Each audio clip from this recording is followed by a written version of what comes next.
Okay, ready? Yep. Alrighty, I'm going to be showing, so we're doing 9 outcomes for Unit 1 exam. And I'll be videotaping it. Okay, first off, so the first outcome, 1.1, that's going to do the list the rules of 4. And so those rules are graphs, data, equations, and real-world applications. And so, for an example of each, for example, we're going to be doing graphs. We'll say, so here's an example of a graph, which is the cubic graph, that little curve. And then the other example of a graph is the logistic graph right there. And now, for the data, I put x, y, just regular table. We're going to put -2, -1, 0, 1, 2. And we're going to have -2, 0, 2, 4, and 8, which is the exponential data because of the doubling numbers. And the next set of data I'm going to be showing, sorry, we're going to have -2, -1, 0, 1, 2. And we'll say we're going to have half, -half, -1, 0, 1, and half. And this is the rational equation, which gives us that data. And now, for examples for an equation, we have x equals absolute value of x. And of course, we know that's the absolute value equation right there. And next we have y equals mx plus b. And that is the linear equation. And for some now for the real world applications, we're going to say in cross country you run 5 kilometers, which is 3.1 miles. And it takes me about 19 minutes to run that race. And so we can plug that information into the rational equation, and it can show me how fast I'm running each mile before I run the race to the total time. And another example is, using the logistic graph and equation. We can use that to keep tabs on, a growing population of, let's say, jackrabbits out in the sand dunes.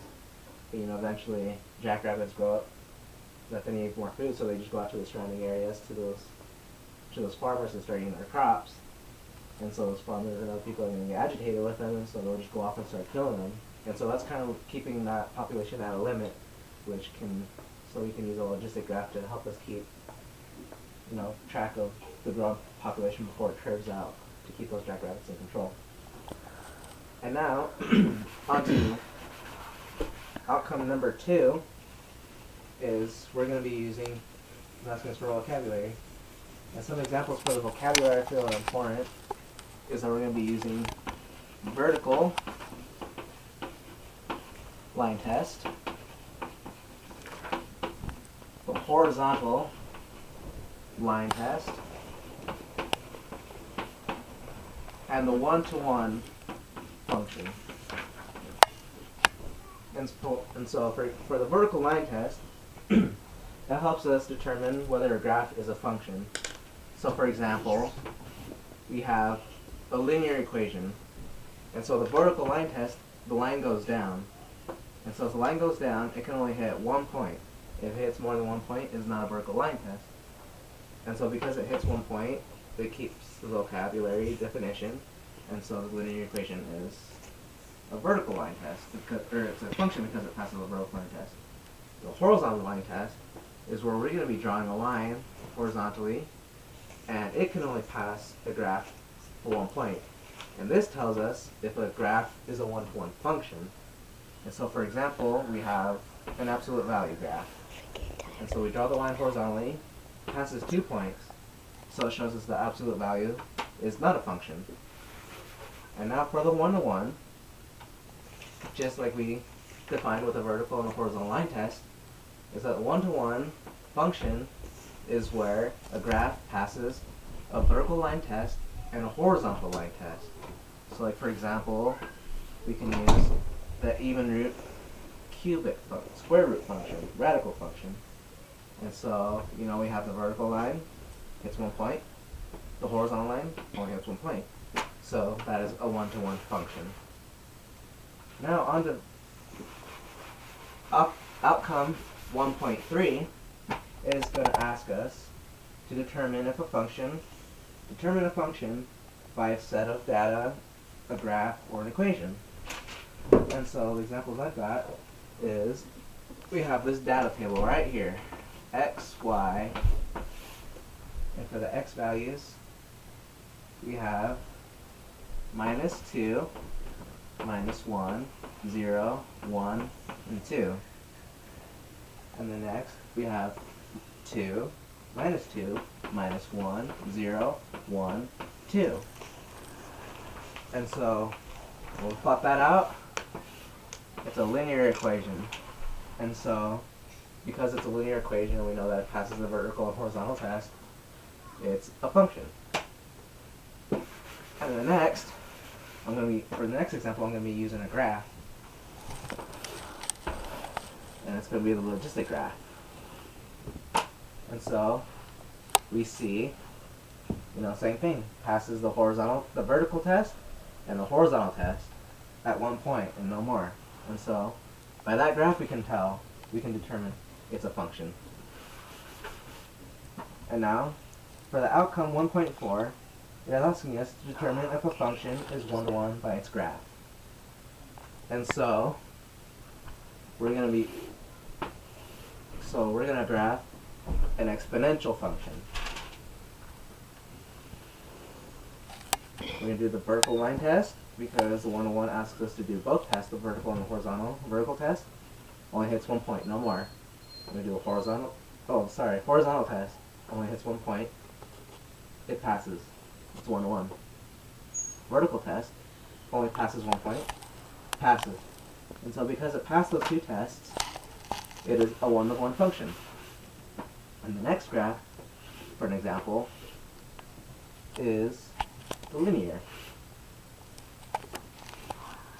Vertical line test, pass. Horizontal line test, pass. And so it's a one-to-one function. But a non-graph that won't make the one-to-one is, for example, the quadratic graph. Vertical line test, it passes because it only hits 1. But when we go vertically, it hits 2. And because it hits 2, it failed the horizontal line test.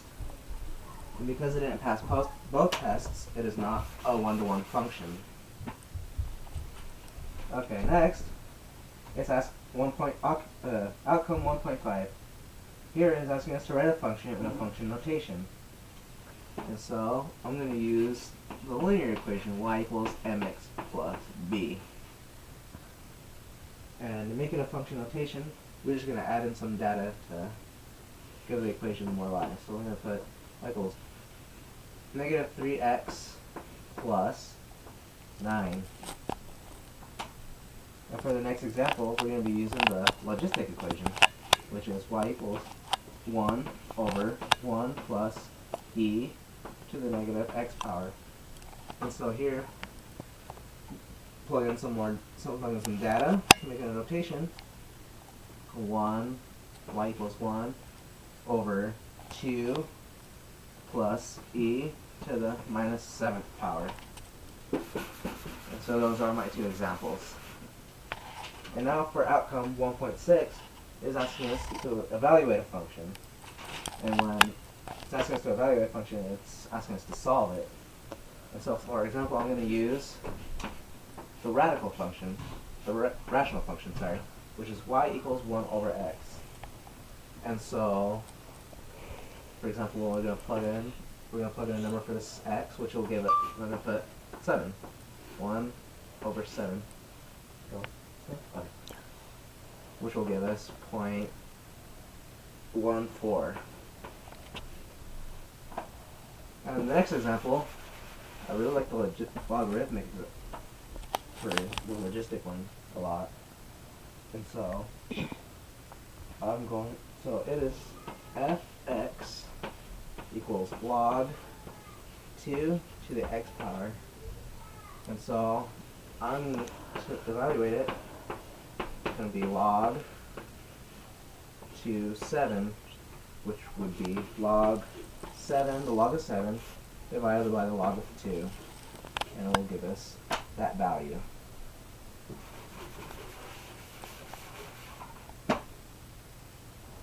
And for the next outcome, 1.7 is asking us to determine the range in the domain of a function by its graph, equation, or the data. And so I'm going to use the quadratic equation, and I'm going to put y equals x squared minus x minus 2. Or plus x minus 2, sorry. And so in order to figure out the domain and the range, I'm going to factor these two, this equation right here. So I'm going to get x minus 2 and x plus 1. And so here we have the x values in the parentheses with the numbers next to it. And so here, I'm going to say x, which is the range, or the domain, is x equals -2 or 1. And so here, we're going to say the domain is that all x's that come from here are not equal to -1 or -2 or 1. And for the range, it tells us that it's all real numbers, the range. And now for the next example, is I'm going to give us some data. So I have 2 minus 3, 4 and 6, 3 and -1, 6 and 6, and 2 with 3. And so for the domain, which are the x values, we have 2, 4, 3, 6, and 3. And for the range, which are the y values, we have -3, 6, -1, 6, 3. And so now we know what are the domains and what are the ranges. And as a side note, just to throw it out there, is that this is not a function because we have the same value in the domain, which makes it not a function. Because we have those 2 3's, we know that this data is not a function. And now for the next outcome, which is 1.8, it's asking us to translate real-world applications to functions, and functions into a real-world application. And so, for one, we're going to say, me and my wife decide to take a bike ride to visit my parents. Bike right there. And we live 6 miles away from my parents' house. And let's say it takes us 2 hours to make that trip, to ride those 3 miles. And so here, we're going to use a rational equation, which is y equals 1 over x. And so for the 1 up here, we're going to plug in the miles that we went. So we did 6. And the x is going to be a function of the time that it's taken us to get to my parents' house. So it'll be 2. And so we divide the 3. We're going to say, for every hour we took on that trip, bike ride, we rode 3 miles in just 1 hour. And for the next example I have, is I'm going to use the linear equation, y equals mx plus b. And for this one, I'm gonna apply it to the job I had with my dad working at a log manufacturing company. And so M is gonna represent my wages that I receive. And at this job, we didn't get paid hourly. We got paid for however much products we produced. And so, at this particular job with my dad, we prepare not tree trunks. We prepare parts for fence, kind of like the long, slender poles that you see when you're driving out in the country. And because the people really like this one product which had the bark taken off, partially to give it more of like a western look, we take a draw knife and we just peel the bark off on that log. And my dad's boss asked me if I could do 100 of them every day that I come into work. And so that X is going to be that quantity that my dad's boss wants. And then because my dad does other stuff like deliver firewood, I make an extra $20 just doing extra tasks for my dad, with my dad. And so every day I go into work, I hand peel these pieces of wood, 100 of them, and I get paid 85 cents. And so here I'm making between $80 to $85 every day, plus the $20 that my dad gives me for the extra tasks I do with him. And so here I'm, just making this constant increase of money for all the wood that I produce from my dad's boss. And now finally, for the outcome 1.9, it is asking us to recognize which family belongs to its graph, given data, real life situation, or an equation. And so, let's say I have a 50-piece puzzle that I bought at the dollar store, and I wanted to, time myself to see how progressive I can continually build this puzzle. And so I set a timer up for 5 minutes, and I time myself to see how far and how fast I can go into the puzzle, see how many pieces I can put together before the time runs out. And so, in order to fix this up,